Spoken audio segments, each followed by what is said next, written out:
2026 IPL ഇന്ന് Sunrisers Hyderabad Rajasthan Royals പോരാട്ടം.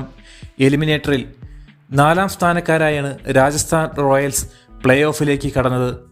Sunrisers Hyderabad 3ാം സ്ഥാനക്കാരായും.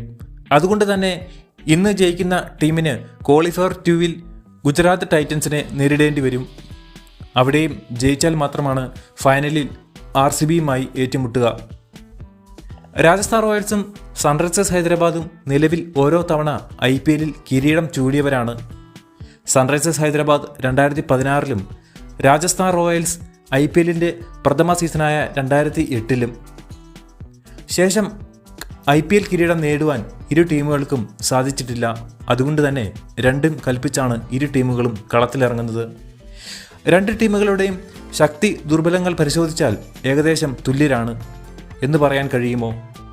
Sunrisers ഹൈദരാബാദിൽ Abhishek Sharma, Ishan Kishan, Travis Head, Nitish Kumar Reddy, Heinrich Klaasen, Pat Cummins, Eshan Malinga തുടങ്ങിയ ശക്തരായ നിരയാണ്. എന്നാൽ മറുവശത്തോ Vaibhav Suryavanshi, Yashasvi Jaiswal, Riyan Parag, Dhruv Jurel, Donovan Ferreira, Ravindra Jadeja, Jofra Archer, Nandre Burger, Prithvi Sharma തുടങ്ങിയ കരുത്തുറ്റ പട. ഇവർ ഏറ്റുമുട്ടുമ്പോൾ ആർക്കായിരിക്കും വിജയം? ക്രിക്ടോക്ക് മലയാളത്തിൻ്റെ അവലോകനത്തിലേക്ക് ഏവർക്കും സ്വാഗതം. 4ാം സ്ഥാനക്കാരായാണ് രാജസ്ഥാൻ റോയൽസ് പ്ലേ ഓഫിൽ കടന്നതെങ്കിലും ശക്തമായ മത്സരങ്ങളാണ് ഈ IPL സീസണിൽ അവർ കാഴ്ചവെച്ചത്. തുടക്കത്തിൽ മുന്നിൽ നിന്ന ടീമായിരുന്നു രാജസ്ഥാൻ റോയൽസ്.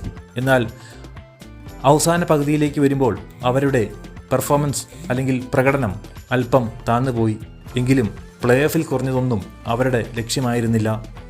സഞ്ജു വി സാംസൺ കൂറുമാറിയതിനെ തുടർന്ന് ലഭിച്ച രവീന്ദർ ജഡേജ, സാം കുറാൻ ഇല്ലെങ്കിലും രവീന്ദർ ജഡേജ ടീമിന് വലിയ സംഭാവനകൾ നൽകിക്കൊണ്ടേയിരുന്നു.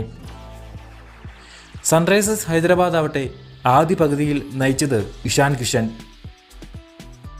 പിന്നീട് സ്ഥിരം ക്യാപ്റ്റനായ പാറ്റ് കമിൻസ് ജോയിൻ ചെയ്തപ്പോൾ ഇരട്ടി ആർജവത്തോടെ സൺറൈസേഴ്സ് ഹൈദരാബാദ് പ്ലേ ഓഫിലേക്ക് കുതിച്ചു. ഇന്ത്യൻ കൗമാര വിസ്മയം വൈഭവ് സൂര്യവംശിയുടെ ബാറ്റിംഗ് വിരുന്ന് കാണുവാനാണ് ആരാധകർ കാത്തിരിക്കുന്നത്. ഒപ്പം യശസ്വി ജയ്സ്വാളിൻ്റെ വെടിക്കെട്ട് ഇന്നിങ്സും. Wicket keeper batsman Dhruv Jurel peak ഫോമിലാണ്.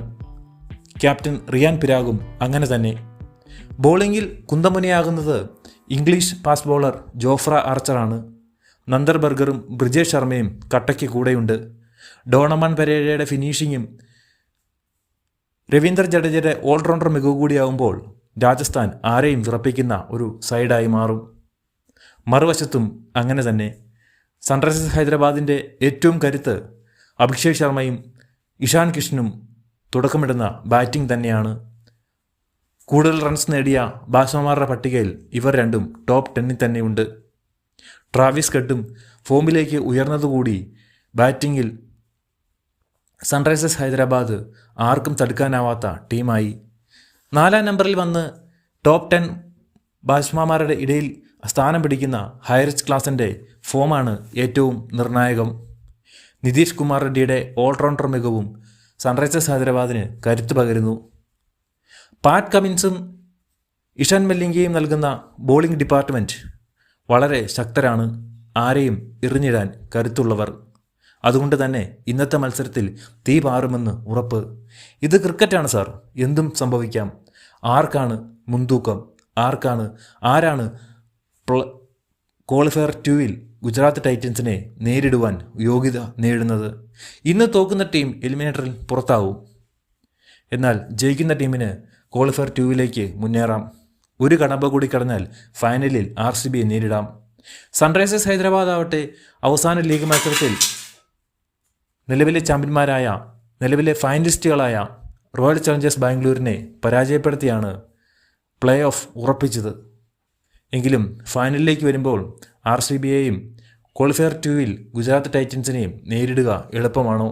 ഇന്ന് ആര് ജയിക്കുമെന്നാണ് നിങ്ങൾ വിചാരിക്കുന്നത്? കമൻറ്റ് ചെയ്യൂ. കൂടുതൽ അപ്ഡേഷനായി ക്രിക്ടോക്ക് മലയാളം സബ്സ്ക്രൈബ് ചെയ്യൂ.